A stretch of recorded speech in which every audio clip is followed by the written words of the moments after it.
Now let's formally state the recurrence for L of I in terms of smaller subproblems. L of I requires that AI is included in the subsequence. Therefore, we get 1 for including element AI in it. And then we take the longest subsequence that we can append onto the beginning. So we're going to take the max over all earlier indices of the length of the subsequence ending at that character AJ.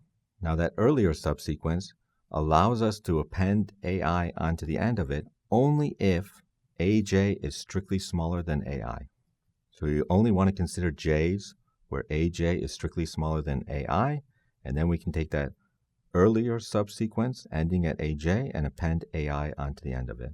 And we get L of J for that earlier subsequence plus 1 for AI. And of course, we need that J is earlier in the input array than AI. Just in case the mathematical notation is confusing for anybody, let me re-express it with slightly different notation and re-explain what it's saying in words. So L of I, the length of the longest increasing subsequence on the first I elements, which includes AI. So we get 1 for that element AI. And then we have AI here. Then we're going to take the longest increasing subsequence that we can put at the beginning. It's going to end at some element AJ. Okay, so we're going to try all possibilities for that J. Now we need that index J is earlier in the input array. So we're going to try J's between I minus 1 and 1.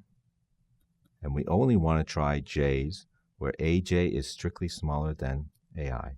So we're doing a max over J. J is the variable that we're varying.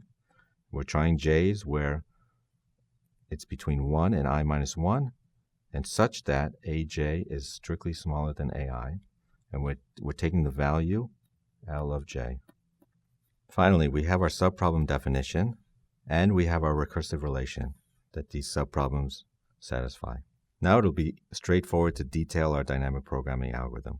So let's give this pseudocode for our dynamic programming algorithm and then analyze its running time, and then we'll have completed this problem.